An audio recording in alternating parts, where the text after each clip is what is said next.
నన్ను అనుసరిస్తున్న వారందరికీ కృతజ్ఞతలు. మనకు తెలిసినది, మనకు తెలియనిది. మనకు తెలియనిదంటే అపరిమితమైనది, అంటే నామరహితమైనది.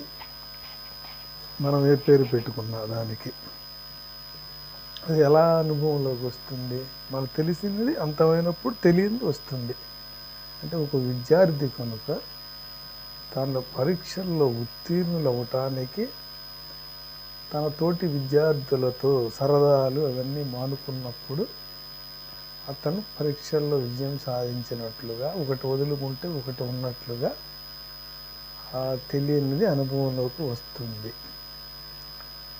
అదేవిధంగా ఈ తెలిసినది తెలియనిది అనే అంశంపై ప్రఖ్యాత తత్వవేత్త జిడ్డు కృష్ణమూర్తి ఏ భావనలు వెలిబుచ్చారో తెలుసుకుందాం. ముందుగా ఆయన డైరీలో రాసుకున్న విధంగా ప్రకృతి వర్ణన. నిశ్చలమైన నీటి మీద సాయంకాలపు నీడలు పొడుగ్గా పడుతున్నాయి. పగలు పూర్తి అవుతున్న కొద్దీ నది ప్రశాంతం అవుతుంది. చేపలు నీళ్లలోంచి పైకి గెంతుతున్నాయి. పెద్ద పెద్ద పక్షులు చెట్లలో తలదాచుకోవడానికి వస్తున్నాయి. ఆకాశంలో ఒక్క మేఘం కూడా లేదు. నీలంగా మెరుస్తుంది ఆకాశం. మనుషులతో నిండిన పడవ ఒకటి నది మీదుగా వస్తుంది. చప్పట్లు కొడుతూ పాడుతున్నారు పడవలో వాళ్ళు.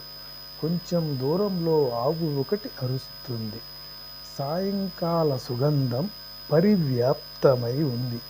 బంతి పువ్వుల దండ ఒకటి నీళ్లతో పాటు కొట్టుకుపోతుంది. సూర్యాస్తమయంలో అంతా మెరుస్తూ ఎంతో సజీవంగా ఉంది. ఆ నది, ఆ పక్షులు, ఆ వృక్షాలు, ఆ పల్లెవాళ్ళు. ఈ ప్రకృతి వర్ణన బట్టి ఆయన ప్రకృతిని ఏ దృక్కోణంలో పరిశీలించాడో మనం అర్థం చేసుకోవచ్చు. అదేవిధంగా తెలిసినది తెలియనిది అనే అంశంపై అపరిమితమైనటువంటి దాన్ని మీరు నేను కనుక్కోగలమా? కాలంతో ప్రమేయం లేనట్టి దాన్ని కాలంతో రూపొందినట్టి దాని సహాయంతో అన్వేషించగలమా? మనం ఏది పట్టుకోగలిగినా అది తెలిసిన దాని ప్రతిరూపమే. నామకరణం చేయబడినది అనామిక కాలేదు. సత్యం ఎటువంటి ఉత్తేజాన్ని కలిగించదు, అది ఉంటుంది అంతే. మనస్సు తెలిసిన దాని నుండి తెలిసిన దానికి కదులుతూ ఉంటుంది. మీకు తెలియని దానిని గురించి మీరు ఆలోచించలేరు. ఆలోచన దేన్నైనా కాదనగలదు, అవుననగలదు అంతే. దేన్ని కనుగొనటం కానీ కొత్త దాన్ని వెతకడం కానీ అది చెయ్యలేదు. కానీ ఆలోచన మౌనంగా ఉన్నప్పుడు ఏదైనా కొత్తది రావచ్చు.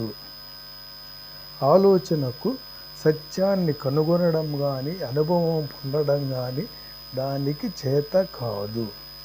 నిష్టలు, నియమాలు త్యజించడాలు, మమకారాలు తెంచుకోవడాలు, పూజలు, సద్గుణ సాధన ఇవన్నీ ఎంత మహోన్నతమైనవైనా అవన్నీ ఆలోచన ప్రక్రియలే. అందువల్ల మనస్సు పూర్తిగా గాఢ నిశ్శబ్దంలో ఉండాలి.